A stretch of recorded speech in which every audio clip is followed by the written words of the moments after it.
அனைத்துலக ஆன்மீக நண்பர்களுக்கு வணக்கம். திருவாக்கும் செய்கரமும் கைகுட்டும் செஞ்சொல் பெருவாக்கும் பீடும் பெருக்கும் உருவாக்கும் ஆதலால் வானவரும் ஆணிமுகத்தனை காதலால் கூப்புவதும் கை. இப்போ நாம் பார்க்கக்கூடிய வீடியோ அப்படிங்கிறது மாசி மாத ராசி பலன்கள் அப்படிங்கிறத பார்க்குறோம். பொதுவாகவே 12 மாதங்கள் உண்டு, நமக்கு தெரியும் 12 மாதங்கள் உண்டு.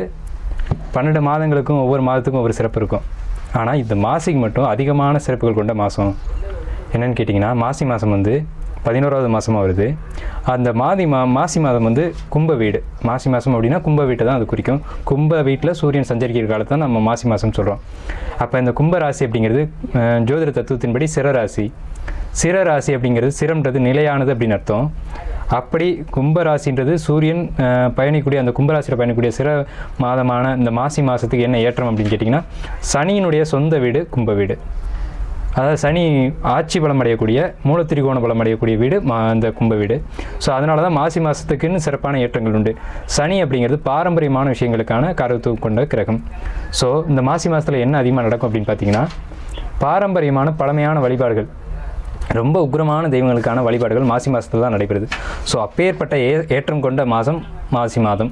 ஸோ இந்த மாசி மாதத்தில் வரக்கூடிய விஷயம் என்னென்னு கேட்டிங்கன்னா, சிரராசி அப்படின்னு நம்ம ஏற்கனவே சொன்னோம். சிரராசியில் சூரியன் பயணிக்கக்கூடிய காலத்துக்கு பேர் விஷ்ணுபதி புண்ணிய காலம் பேர்.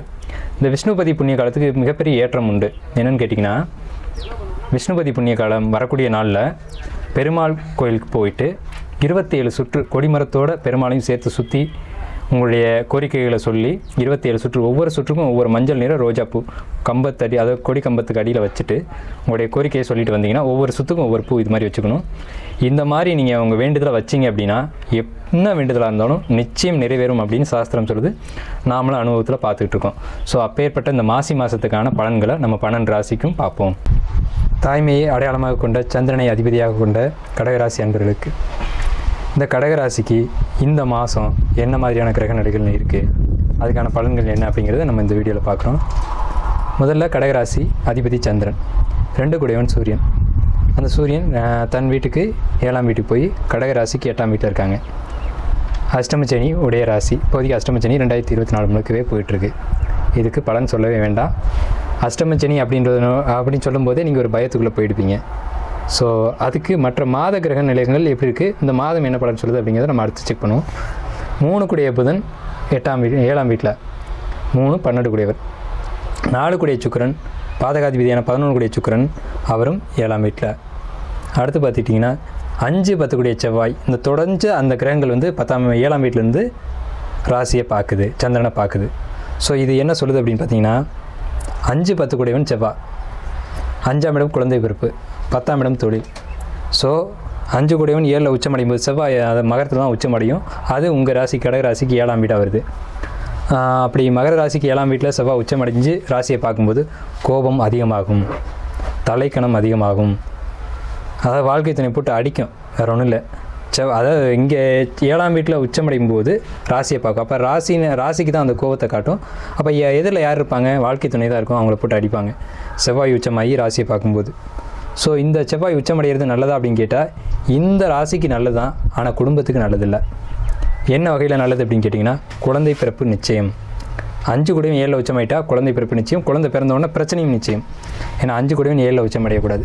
5 7 கனெக்ஷனே ஒரு ஆபத்தான ஒரு கனெக்ஷன் தான். 5 கூடயும் 7ல் உச்சமடைகிறான். ஸோ இது குழந்தை பிறப்பை கன்ஃபார்ம் பண்ணுது. அதே நேரத்தில் குழந்தை பிறப்புக்கு பின்னாடி இருக்க பிரச்சனையும் இந்த அமைப்பு சொல்லுது. மாசி மாதத்தில் யாருக்கெல்லாம் குழந்தை பிறகுதோ கணவன் மனைவிக்குள்ளே பெரிய அளவில் இஷ்யூஸ் வரும் அப்படிங்கிறத இது சொல்லுது. மாசி மாதத்தில் இப்போ டெலிவரி சமயத்தில் இருக்கக்கூடிய கடகராசிக்காரங்க எச்சரிக்கையாக இருக்கணும், வாழ்க்கை துணைகிட்ட விட்டு கொடுத்து போகணும் அப்படிங்கிற ஒரு அட்வைஸை ஸ்ட்ராங்காக நான் இங்கே சொல்கிறேன். ஓகே, இப்போ வந்து 3 12 கூடையவன் 7ல் இருக்கிறதுனால, உச்சம் பெற்ற செவ்வாயோடு இருக்கிறதுனால பயணங்கள் நீங்கள் தவிர்த்துக்கிறது ரொம்ப ரொம்ப ரொம்ப நல்லது. பயணங்கள் வேண்டாம். ஏன்னா சிறுதூர பயணங்கள்ன்றது 3ஆம் பாவம், ரொம்ப லாங் ட்ராவல் அப்படின்றது 12ஆம் பாவம். இது சார்ந்து நீங்கள் பயணங்கள் நீங்கள் எடுத்துக்கிட்டீங்க அப்படின்னா என்ன நடக்கும் அப்படின்னா, உச்சம் பெற்ற செவ்வாயோட கனெக்ட் ஆகிறதுனால விபத்துக்கள், வழக்குகள், தேவையில்லாத வம்பு வழக்கு இதெல்லாம் உங்களுக்கு வர்றதுக்கான வாய்ப்புகள் உண்டு. ஸோ கடகராசி பயணங்களை நிச்சயமாக தவிர்த்துக்கணும். கடகராசி பெண்கள் அம்மா வீட்டுக்கு போகிறேன், அப்பா வீட்டுக்கு போகிறேன் அப்படின்ற பேச்சே இருக்கக்கூடாது. ஏன்னு கேட்டிங்கன்னா, கடகம் தாய்மை வீடு அப்படின்னு பேர். ரொம்ப பாசமாக இருப்பாங்க. அப்பா அம்மா விட்டு பிரிஞ்சிருக்க முடியாது, குடும்பத்தை விட்டு பிரிஞ்சிருக்க முடியாது. அப்பப்போ பயணங்கள் போயிட்டே இருக்கக்கூடிய ராசி தான் கடகம். ஏன்னா கடகத்தின் வீடே வந்து சந்திரனுடைய வீடு தான். அப்போ சந்திரன் பயண கிரகம் பேர். இந்த மாசி மாதத்தில் நீங்கள் பயணங்கள் வேண்டாம் அப்படின்னு நான் சொல்கிறேன். பாதகாதிபதியான சுக்கிரன் 7ல் இருக்கிறதுனால திருமண வாழ்க்கைக்குள்ளே ஒரு கசப்பு, ஒரு பிரச்சனை, பொருளாதார நெருக்கடி. ஏன்னா சுக்கிரன் வந்து பணம் காசு, அதாவது சுக்கிரன்றது நம்ம கை செலவுக்கான பணம் அப்படின்னு நம்ம எடுத்துக்கலாம், பாக்கெட் மணி அப்படின்னு எடுத்துக்கலாம். அப்போ அவர் பாதகாதிபதியாக 7ல் இருக்கும்போது பணம் இல்லையேன்றதுனால குடும்பத்துக்குள்ளே பிரச்சனை வரும். வாழ்க்கை துணைகிட்ட தான் காட்ட முடியும், ஏன்னா 7ஆம் வீடுன்றது வாழ்க்கை துணை தான். ஸோ அப்போ என்ன பண்ணுவாங்கன்னா, பணம் பொருளாதாரம் பத்தலை அப்படிங்கிறதுனால வீட்டுக்குள்ளே பிரச்சனைகள் வரும் கடகராசிக்கு இந்த மாதத்தில். ஸோ அதை கொஞ்சம் அந்த மாதம் பொருளாதார நெருக்கடியாக தான் இருக்கும் கடகராசிக்கு. அதை கொஞ்சம் இந்த மாதத்தை கடந்து வந்து தான் ஆகணும். தையிலேருந்தே உங்களுக்கு பொருளாதார நெருக்கடிகள் கடகராசிக்கு நிச்சயம் வர ஆரம்பிச்சிடும். அங்கே பணம் கட்டணும், இங்கே பணம் கட்டணும் அப்படின்னு சொல்லி பிரச்சனைகள் வரத்தான் செய்யும். அது என்னன்னு கேட்டிங்கன்னா, அந்த மாத கிரக நிலவரங்கள் அப்படி இருக்குது. அது யாரையும் சொல்லி குறையில்லை, மாத நிலவரங்கள் தான் அப்படி இருக்குது. ஸோ அதனால் நீங்கள் அதை கடந்து வரணும். இதனால் குடும்பத்துக்குள்ள பிரச்சனை வரும். குழந்தை பிறப்பு நிச்சயமாக கிடைக்கும். குழந்தை இல்லைன்னு எங்கிட்டு இருக்க கடகராசிக்காரங்களுக்கு இந்த மாதத்தில் கண்டிப்பாக குழந்தை கன்சீவ் ஆகும். கன்சீவ் ஆகக்கூடிய குழந்தையும் ஆண் குழந்தையாக இருக்கும் கடகராசிக்காரங்களுக்கு. ஏன்னா 5 கூடையவன் உச்சமடைகிற பிளானட் யாருன்னு கேட்டால் செவ்வாய், மெர்க்குரி. ஸோ அந்த செவ்வாய்னா ஆண் தன்மை உள்ள ஒரு பிளானட். ஸோ ஆண் குழந்தை தான் கன்சீவ் ஆகும். இப்போ குழந்தையே இல்லைன்னு இயங்கிட்டு இருக்கவங்களுக்கு இந்த வாய்ப்பு கிடைக்கும். ஆனால் இந்த மாதத்தில் குழந்தை பிறந்தால் மட்டும் பிரச்சனையும் சொல்லும். ஏன்னா 5 கூடையவன் தான் 7 உச்சமடைகிறார். ஸோ இந்த ஒரு விஷயம் உண்டு. அடுத்து 8ஆம் வீடு, கடகத்துக்கு 8ஆம் வீடாக கவனிக்கணும்.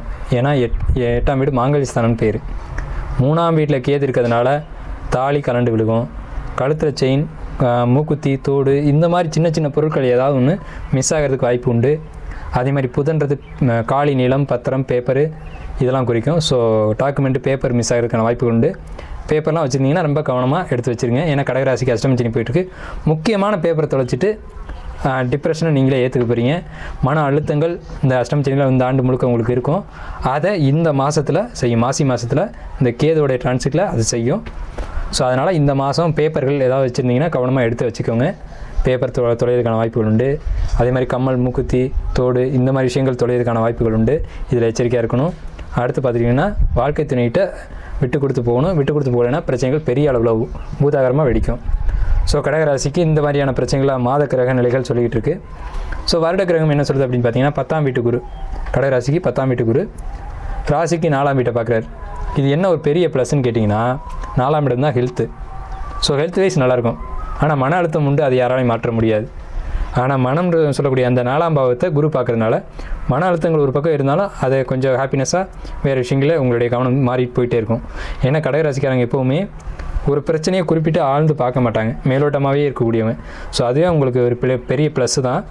இருந்தாலும் இந்த மாதம் உங்களுக்கு நெருக்கடியை கொடுக்கத்தான் செய்யும். கடகராசிக்கு இந்த மாதம் நெருக்கடியான மாதம் தான்.